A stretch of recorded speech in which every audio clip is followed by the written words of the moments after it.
Hello friends, welcome to the success Kendra. Friends 2213 post Bihar दरोगा का जो पीटी एग्जाम 26 दिसंबर 2021 को फ्रेंड्स लिया जाएगा, उसके लिए जो एडुटेरिया का वॉल्यूम 3 प्रैक्टिस बुक आया हुआ है, उसका आज हम लोग सेट नंबर 4 डिस्कस करेंगे। इससे पहले वाले वीडियो में हम लोगों ने सेट नंबर 1, 2 और 3 को कवर कर लिया था। तो फ्रेंड्स अगर आपने नहीं देखा है तो देख लीजिएगा। इन तीनों वीडियोज़ का लिंक आपको आज की इस वीडियो के डिस्क्रिप्शन बॉक्स में मिल जाएगा। तो चलिए फ्रेंड्स, बिना देरी किए हुए आज का सेशन स्टार्ट करते हैं। फ्रेंड्स प्लीज़ वीडियो को लाइक और शेयर जरूर कर दीजिएगा। पहला प्रश्न देखिए कि not just cricket A reporters journey पुस्तक के लेखक कौन है। देखिए फ्रेंड्स, आप लोग कोशिश कीजिएगा 5 से 7 सेकंड के बीच में अपना आंसर चुन लेने के लिए। उसके बाद जो भी करेक्ट आंसर होगा पूरी डिटेल में मैं आपको बता दूंगा। तो देखिए इस पुस्तक को लिखा है किसने, तो प्रदीप मैग्नीज ने। Option number B right answer हो जाएगा, ध्यान रखिएगा। दूसरा प्रश्न देखिएगा कि हाल ही में द्रोणाचार्य पुरस्कार विजेता तारक सिन्हा का निधन हो गया, उनका संबंध किस खेल से था। अच्छा, ये द्रोणाचार्य पुरस्कार जो है, यह जो खेल होते हैं उनके कोच को प्रदान किया जाता है। तो देखिए ये जो तारक सिन्हा थे, इनका संबंध क्रिकेट से था।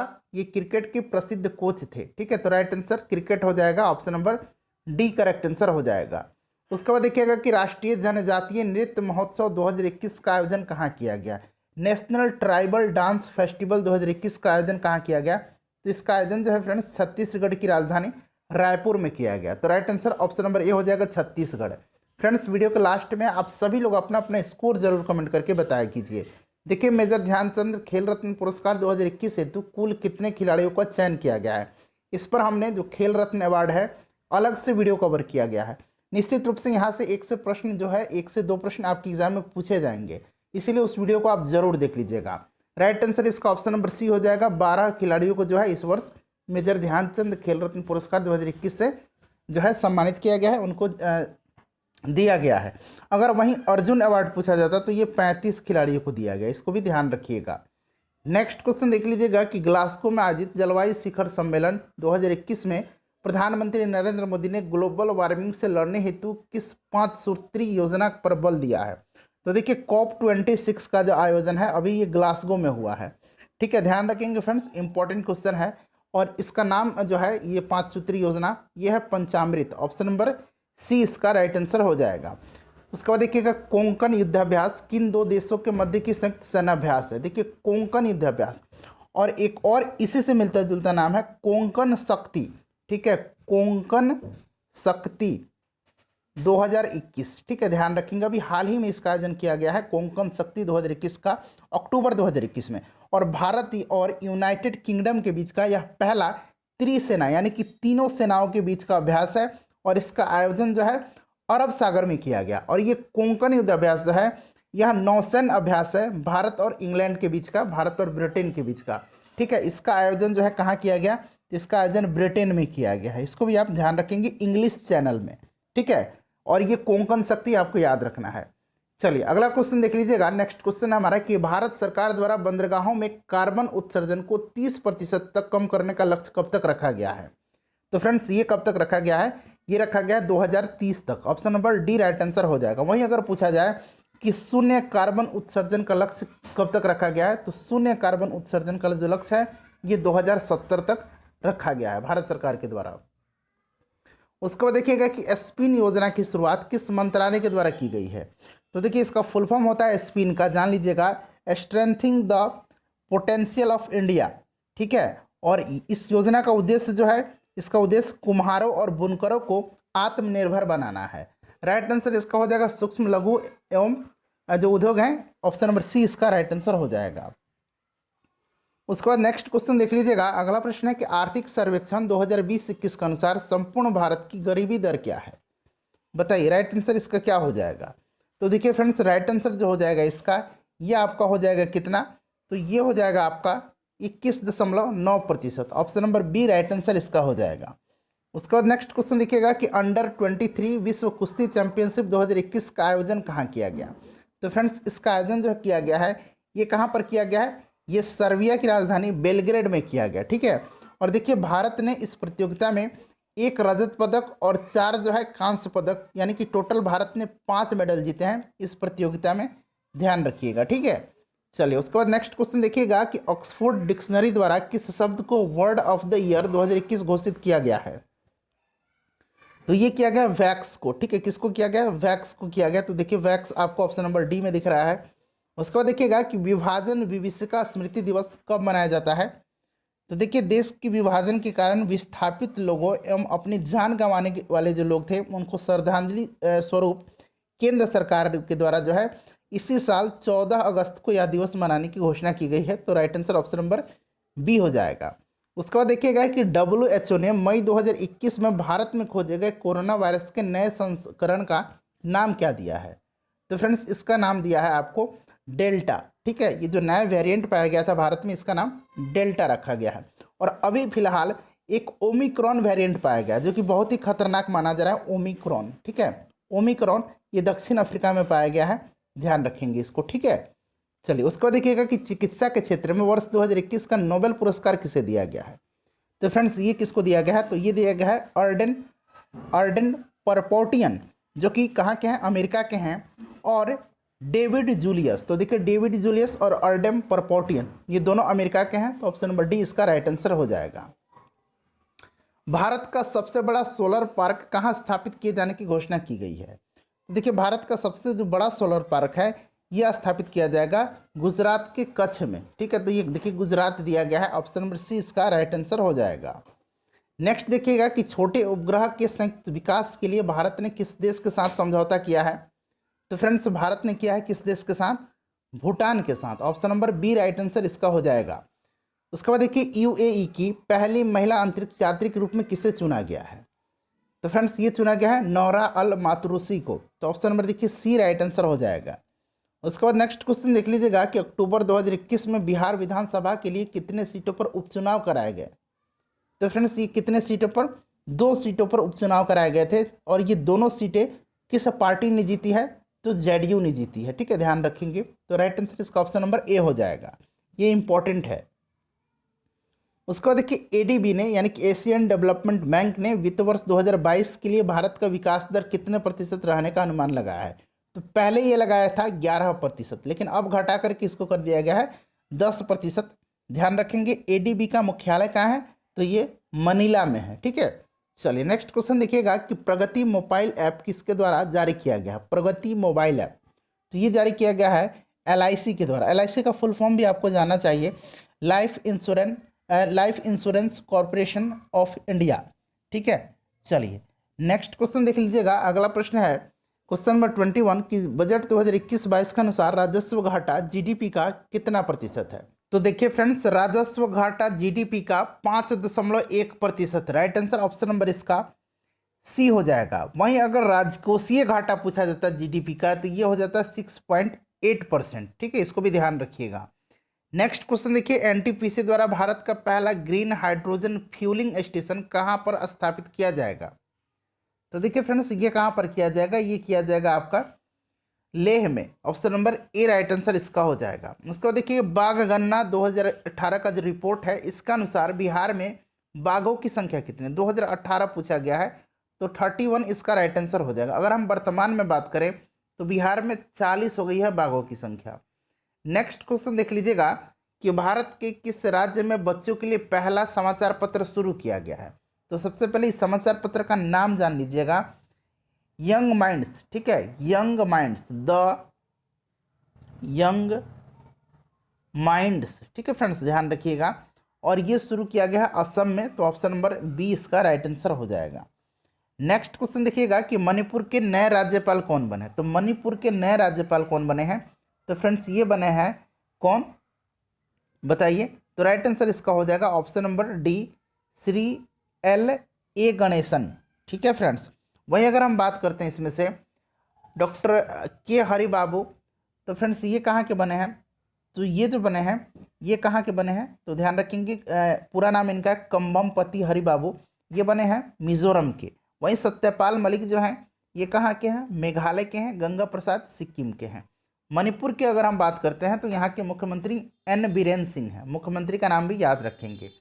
उसके बाद फ्रेंड्स यहाँ से मैथ के क्वेश्चंस हैं, इनका मैं आपको PDF टेलीग्राम पर दे दूंगा, यहाँ मैं सिर्फ आपको आंसर बता देता हूँ, ठीक है। Right answer option number A हो जाएगा, 27 का right answer option number B हो जाएगा, ठीक है। उसके बाद बात करते हैं 28 का, तो 28 का आपका हो जाएगा ऑप्शन नंबर सी। 29 का देखिएगा, 29 का हो जाएगा आपका 75 किलोमीटर पर आवर। 30 का देख लीजिए, 30 का करेक्ट आंसर आपका हो जाएगा 11। ठीक है, अब चलिए 31 नंबर से शुरू करते हैं। दिए गए विकल्पों में कौन प्राचीन वलित पर्वत का उदाहरण नहीं है? तो इसमें से आपका नहीं पूछा गया, तो ये हो जाएगा प्राचीन पूछा गया है, तो प्राचीन आपका हो जाएगा इसमें से एंडीज पर्वत। ठीक है, एंडीज जो है यह जो है नवीन वलित पर्वत का उदाहरण है। अरावली और यूराल जो है ये प्राचीन वलित पर्वत के उदाहरण है। चलिए हिमालय जो है, हिमालय भी ध्यान रखेंगे, हिमालय जो है ये भी नवीन वलित पर्वत का उदाहरण है, नवीन। नेक्स्ट क्वेश्चन देखिएगा। और फ्रेंड्स इससे पहले जो है 2008 से लेकर के अब तक बिहार दरोगा में जितने भी प्रश्न पूछे गए, जो बिहार दरोगा का घटना चक्र है उसको हमने अलग अलग सब्जेक्ट वाइज कवर किया हुआ है। हिस्ट्री का अलग, पॉलिटी का अलग, ज्योग्राफी का अलग, साइंस का अलग, इन सबको आप देख लीजिएगा। प्लेटफॉर्म का भी प्रैक्टिस सेट चलाया जा रहा है, जो नया बुक आया है प्लेटफॉर्म का। चलिए देखिए, किसी क्षेत्र को मरुस्थल माना जाएगा यदि यदि वर्षा 25 सेंटीमीटर से कम होती है वहां, तो राइट आंसर देखिए इसमें से ऑप्शन नंबर सी हो जाएगा। नेक्स्ट क्वेश्चन देखिएगा कि दिए गए विकल्पों में कौन यमुना की सहायक नदी नहीं है? तो इसमें से आपका ये हो जाएगा कौन सा, ये हो जाएगा कर्नाली नदी। कर्नाली नदी यानी कि घाघरा नदी, घाघरा को कर्नाली के नाम से भी जाना जाता है। और देखिए फ्रेंड्स ये जो है गंगा नदी की उपनदी है ये घाघरा नदी। बाकी चंबल, केन, ये सभी जो हैं ये यमुना की सहायक नदियां हैं। उसके बाद देखिए नंदा देवी चोटी भाग है, तो यह भाग है गढ़वाल हिमालय का, option number C right answer हो जाएगा। ठीक है, गढ़वाल हिमालय का। और ये भारत की तीसरी सबसे ऊंची चोटी है, ध्यान रखेंगे। चलिए किस दर्रे से होकर के ब्रह्मपुत्र नदी भारत में प्रवेश करती है? तो ये किससे प्रवेश करती है? यांगयाप दर्रे से होकर के। यांगयाप दर्रा कहाँ है? तो फ्रेंड्स ये अरुणाचल प्रदेश में है। उसके बाद नेक्स्ट क्वेश्चन देख लीजिएगा, दिए गए विकल्पों में कौन एक मोरदार पर्वत का उदाहरण नहीं है? तो देखिए इसमें से right answer option number A हो जाएगा अरावली। अरावली जो है एक अवशिष्ट पर्वत का उदाहरण है। नेक्स्ट क्वेश्चन देखिए कि भारत के कितने राज्य पड़ोसी देश नेपाल के साथ सीमा साझा करते हैं?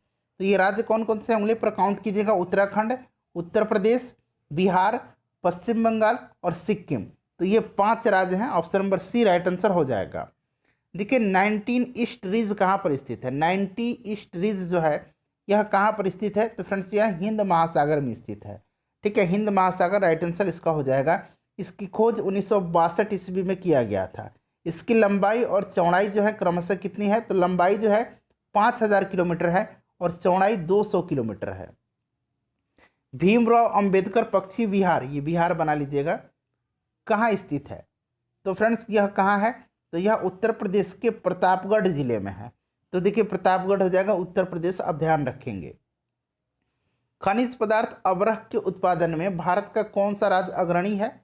तो अवरक के उत्पादन में आंध्र प्रदेश है, option number D right answer इसका हो जाएगा। ठीक है, चलो उसके बाद देखिएगा कि भारत में गरीबी के निर्धारण हेतु योजना आयोग ने किस वर्ष सुरेश तेंदुलकर समिति का गठन किया था? तो फ्रेंड्स ये किया था 2004 में। और ये रिपोर्ट कब प्रस्तुत किया था इस समिति ने? तो 2009 में। तो राइट आंसर इसका 2004 में। नेक्स्ट क्वेश्चन देखिए, केंद्र सरकार के कर राजस्व में सबसे महत्वपूर्ण स्रोत किसका है? तो फ्रेंड्स ये सबसे महत्वपूर्ण स्रोत है निगम कर। निगम कर हो जाएगा, ऑप्शन नंबर इसका सी हो जाएगा। दिए गए विकल्प जो है मिलान करना है इसमें से। तो देखिए इसमें से अगर हम बात करते हैं तो सबसे पहले क्षेत्र देखिए इस तरफ दिया गया और इस तरफ उत्पादन दिया गया है। तो अगर हम प्राथमिक क्षेत्र की बात करते हैं तो ये आपका मधुमक्खी पालन हो जाएगा। द्वितीय क्षेत्र जो है ये जूते का कारखाना, और तृतीयक जो क्षेत्र है ये आपका हो जाएगा सलाहकारी संस्था। इस तरह से आप मिला लीजिएगा 2, उसके बाद आपका क्या हो जाएगा, 2 के बाद 3 हो जाएगा, 1 हो जाएगा, 2 3 1 ऑप्शन नंबर ए में दिया गया है। सर्वप्रथम मानव विकास सूचकांक को किसने प्रस्तुत किया था? तो प्रस्तुत किसने किया था? तो पाकिस्तान के प्रसिद्ध अर्थशास्त्री महबूब उल हक ने किया था। ठीक है, और पहली बार मानव विकास सूचकांक जारी किया गया था 1990 में। ठीक है, ये जारी कौन करता है? तो यूएनडीपी करता है, यूनाइटेड नेशन डेवलपमेंट प्रोग्राम के द्वारा यह जारी किया जाता है। नेक्स्ट क्वेश्चन देखिएगा कि नास्डैक, देखिए अंग्रेजी में इसको लिखा जाता है NASDAQ। ठीक है, निम्न में से किस देश का शेयर मूल्य सूचकांक है? तो नैस्डैक जो है यह किसका है? यूएसए का, ऑप्शन नंबर ए राइट आंसर इसका हो जाएगा। ध्यान रखिएगा फ्रेंड्स, इंपॉर्टेंट है। चलिए उसके बाद नेक्स्ट क्वेश्चन देखिएगा कि संजय डुबरी बाघ अभयारण्य किस राज्य में स्थित है?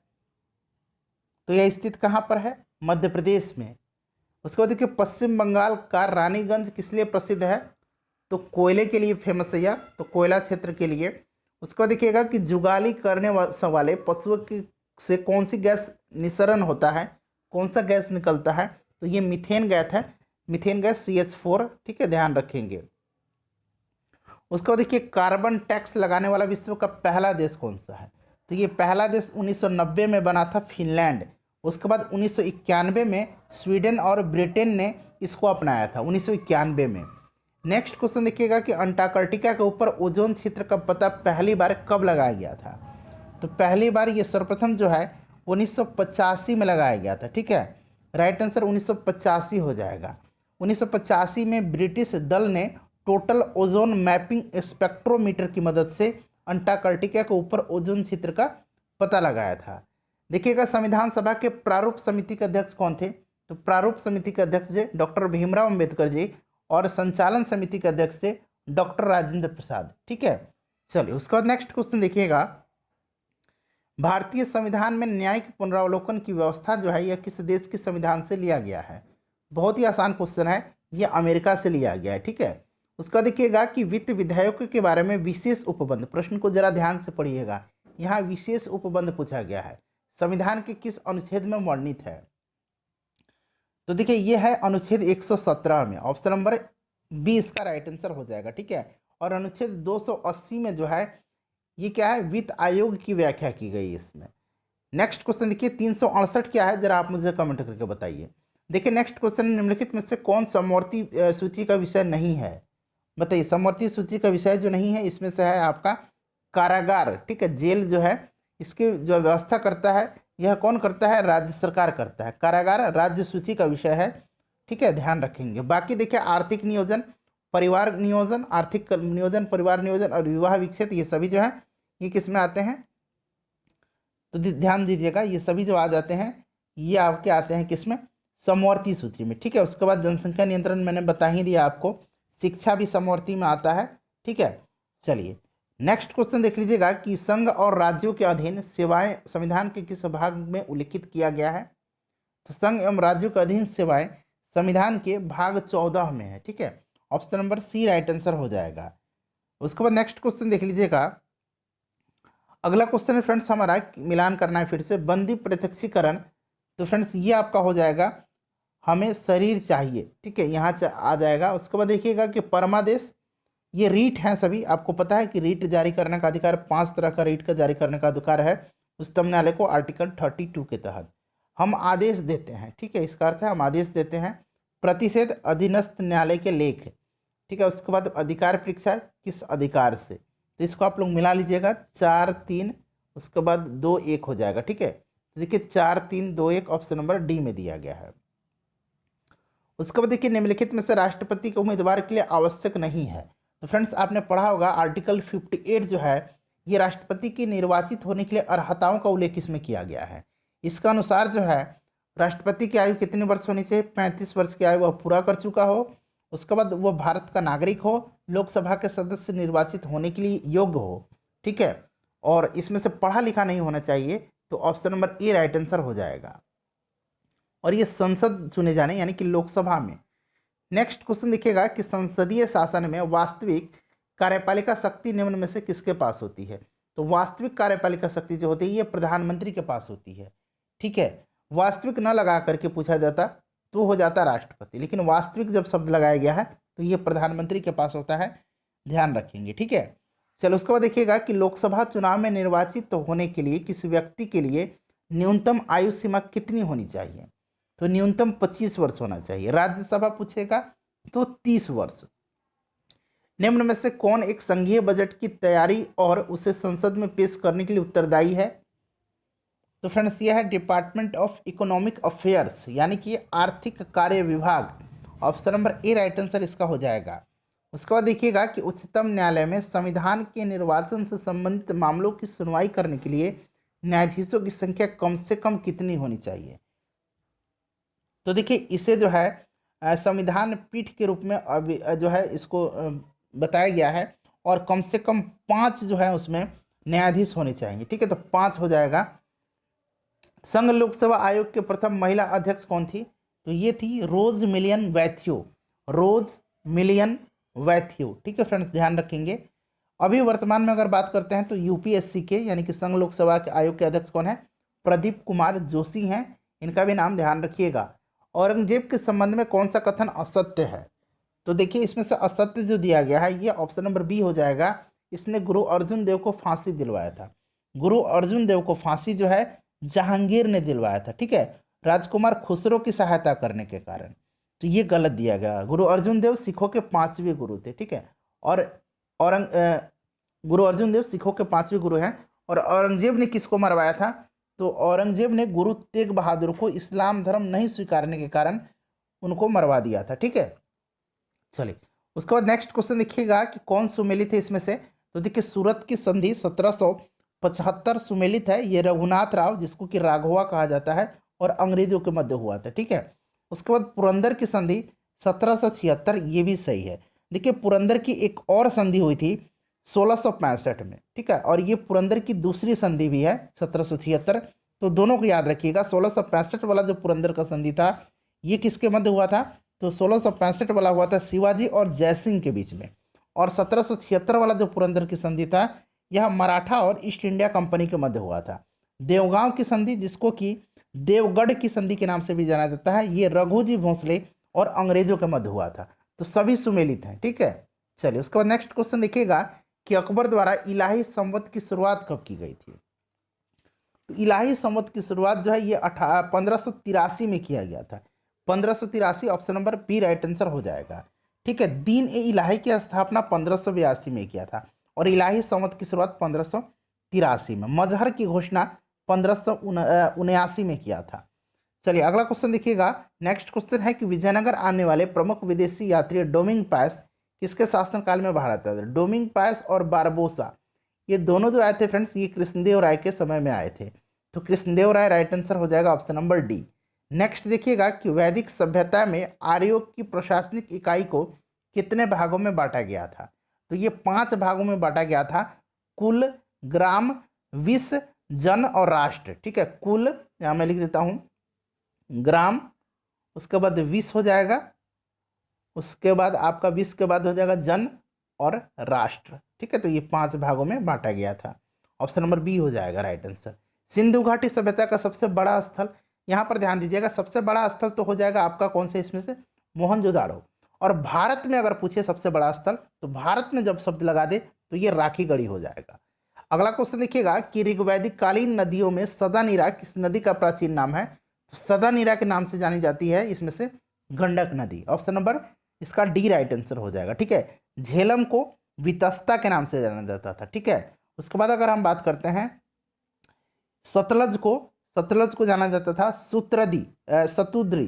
ठीक है, और व्यास को जाना जाता था विपाशा के नाम से। चलिए देखिएगा महात्मा बुद्ध ने सर्वाधिक उपदेश कहाँ दिए थे? तो सर्वाधिक उपदेश इन्होंने श्रावस्ती में दिया था। ठीक है, पहला उपदेश इसने कहाँ दिया था?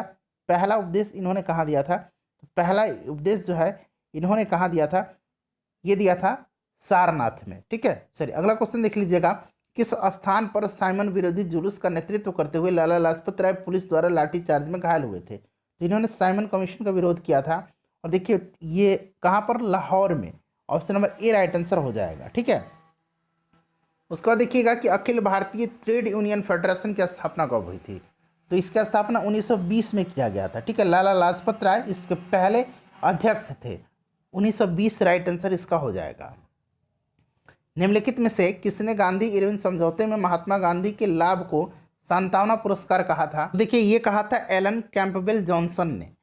अगर बात करते हैं हम गांधी इरविन समझौता का, तो ये कब हुआ था? गांधी इरविन समझौता जो है ये 1931 में हुआ था, ध्यान रखिएगा। ठीक है, चलिए नेक्स्ट क्वेश्चन देखिएगा कि अपने अध्यक्षीय संबोधन के समय किसने हिंदी भाषा के लिए रोमन लिपि लागू करने की वकालत किया था? तो फ्रेंड्स ये किया था किसने? सुभाष चंद्र बोस ने। उसके बाद देखिए अखिल भारतीय मुस्लिम लीग के गठन का प्रस्ताव किसने दिया था? तो किसने दिया था? 1906 ईस्वी में ढाका के नवाब सलीमुल्लाह खान ने अखिल भारतीय मुस्लिम लीग के गठन का प्रस्ताव दिया था। 1906 में गठित किया गया था मुस्लिम लीग को, तो ये सलीमुल्लाह खान हो जाएगा। उसके बाद देखिएगा कि प्रकाश संश्लेषण प्रक्रम द्वारा पौधे कार्बोहाइड्रेट को कार्बोहाइड्रेट का संश्लेषण करते हैं, यह कार्बोहाइड्रेट निम्न में से किससे मिलकर बना होता है? तो कार्बोहाइड्रेट बना होता है आपको कार्बन से, हाइड्रोजन से और ऑक्सीजन से। तो कार्बन, हाइड्रोजन और ऑक्सीजन, ठीक है। चलिए नेक्स्ट क्वेश्चन देख लीजिएगा कि निम्न में से कौन पादप हार्मोन नहीं है? पादप हार्मोन इसमें से नहीं पूछा गया है। तो देखिए जिबरेलिन है, ऑक्सिन है, साइटोकाइनिन है, एपिनेफ्रिन नहीं है। देखिए एपिनेफ्रिन नहीं है, ध्यान रखेंगे, clear. Abscisic acid, auxin, cytokinin, ethylene और जिबरेलिन मैंने अभी आपको यहाँ पर बता ही दिया, ये पादप हार्मोन है, ठीक है। इसमें से एपिनेफ्रिन नहीं होगा। देखिए यहाँ पर मिलान करना है। पेप्टिक व्रण जो है ये जो हो जाएगा ये बैक्टीरिया हो जाएगा। उसके बाद देखिए डेंगू जो होता है, डेंगू आपके किसके कारण से होता है? डेंगू होता है आपको वायरस के कारण से। उसके बाद फिल पाँव जो है ये होता है कृमि के द्वारा, तो कृमि हो जाएगा। मलेरिया जो है ये परजीवी के कारण होता है, प्रोटोजोआ हो जाएगा, ठीक है। तो चलिए राइट आंसर इसका मिला देते हैं 4 1 3 2, ठीक है, 4 1 3 2, यानी कि ऑप्शन नंबर इसका 4 1 3 2, option number C correct answer हो जाएगा। नेक्स्ट क्वेश्चन देखिएगा कि कौन अनुवांशिक रोग है इसमें से? इसमें से अनुवांशिक रोग जो है ये आपका कौन सा है बताइए? तो देखिए सभी है, हीमोफीलिया भी है, थैलेसेमिया भी है और सीजोफ्रेनिया भी है। तो सभी हो जाएगा, ऑप्शन नंबर इसका डी राइट आंसर हो जाएगा। उसके बाद अगला क्वेश्चन देखिएगा कि कौन जीव निमेटोडा संघ के अंतर्गत आते हैं? तो इसमें से जो है सभी जीव जो हैं ये निमेटोडा संघ के अंतर्गत आते हैं, ठीक है। चलिए नेक्स्ट क्वेश्चन देखिएगा कि लार में मुख्यतः कितने प्रकार के पाचक एंजाइम पाए जाते हैं? तो लार में 2 तरह के पाए जाते हैं, टाइलिन पाया जाता है और लाइसोजाइम पाया जाता है। टाइलिन आपको पता होगा और लाइसोजाइम पाया जाता है, ठीक है, ध्यान रखेंगे। तो 2 तरह का हो जाएगा। उसके बाद नेक्स्ट क्वेश्चन देखिएगा कि निम्नलिखित में से किसे कोशिकीय ईंधन भी कहा जाता है? तो कोशिकीय ईंधन ग्लूकोज को कहा जाता है, option number B right answer हो जाएगा। उसको देखिएगा कि अधिकांश कीट शोषण करते हैं। तो अधिकांश कीट जो है ये वातक तंत्र से शोषण करते हैं, ठीक है फ्रेंड्स। चलिए नेक्स्ट क्वेश्चन देखिएगा कि प्रकाश की गति किसके बीच से जाते हुए न्यूनतम होगी? तो प्रकाश की गति कांच से, ठीक है, कांच से। जिस वस्तु या पदार्थ का अपवर्तनांक ज़्यादा होता है उसमें पदार्थ की गति न्यूनतम होती है। तो ये कांच हो जाएगा इसमें से, ठीक है। चलो उसको देखिएगा कि साबुन के पतले झाग में चमकदार रंगों का बनना किस परिघटना का परिणाम है? तो यह है परावर्तन और व्यतिकरण के कारण, ठीक है, परावर्तन और व्यतिकरण। देखिए ऑप्शन नंबर ए में दिया गया है। उसके बाद नेक्स्ट क्वेश्चन देखिएगा कि तंतु प्रकाशिकी संचार से संकेत किस रूप में प्रवाहित जो है होता है? तो ये होता है फ्रेंड्स प्रकाश तरंग के रूप में, ठीक है, ऑप्शन नंबर डी हो जाएगा। ऑप्टिकल फाइबर की बात की जा रही है। तो देखिए ऑप्टिकल फाइबर में जो है यह किस सिद्धांत पर कार्य करता है? तो प्रकाश के पूर्ण आंतरिक परावर्तन के सिद्धांत पर। यदि एक लोलक को भूमध्य रेखा से ध्रुवों की ओर ले जाया जाए तो उसका आवर्तकाल ध्रुव पर क्या होगा? तो देखिए उसका आवर्तकाल जो है ये न्यून हो जाएगा, यानी कि कम हो जाएगा। तो न्यूनतम होगा, ऑप्शन नंबर इसका बी राइट आंसर हो जाएगा। और भूमध्य रेखा पर अधिकतम होगा। देखिए 1 किलो कैलोरी का मान कितना जूल होता है? 1 किलो कैलोरी पूछा गया है। अगर 1 कैलोरी सिर्फ पूछा रहता, अगर 1 कैलोरी, तो 1 कैलोरी बराबर कितना होता है? 4.184 जूल होता है। यहाँ 1 किलो कैलोरी लगा दिया गया, तो ये हो जाएगा 4184 जूल, ठीक है। दोनों को आप ध्यान रखिएगा। चलिए अगला क्वेश्चन देखिएगा, और यहाँ पर देखिए 3.6 गुना 10 के पावर 6 जूल होता है 1 किलो वाट घंटा। और सिर्फ अगर पूछा जाए 1 वाट घंटा में तो 3600 जूल होता है।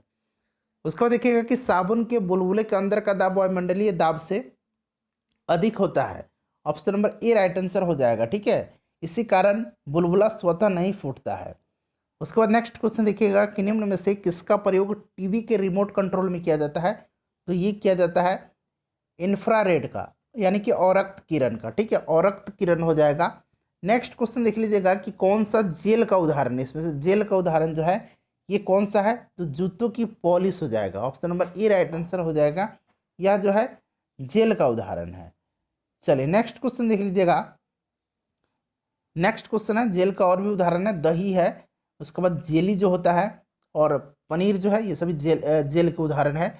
एक अक्रिय गैस को छोड़कर सभी उत्कृष्ट गैसों के परमाणु का अंतिम कक्षा में 8 इलेक्ट्रॉन विद्यमान है।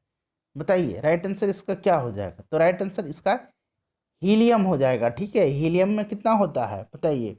हीलियम में 2 इलेक्ट्रॉन होता है। चलिए नेक्स्ट क्वेश्चन देखिएगा कि अम्ल धातु कार्बोनेट के साथ अभिक्रिया करके निम्नलिखित में से कौन सा गैस का निर्माण करेगा। तो देखिए फ्रेंड्स, अम्ल धातु कार्बोनेट के साथ अभिक्रिया करके जो है कार्बन डाइऑक्साइड गैस बनाता है, CO2 गैस बनाता है, ध्यान रखिएगा। उसके बाद देखिए किसे चाकू से काटा जा सकता है, तो चाकू से सोडियम और पोटेशियम को काटा जा सकता है। ऑप्शन नंबर डी इसका राइट आंसर हो जाएगा। 95 नंबर देखिएगा कि निम्न में से हाइड्रोजन का रेडियो सक्रिय समस्थानिक कौन सा है। हाइड्रोजन के 3 समस्थानिक है, प्रोटियम है, ड्यूटीरियम है और ट्राइटियम है। ठीक है, तीनों समस्थानिक में जो ट्राइटियम है, ट्राइटियम यह जो होता है रेडियो सक्रिय होता है।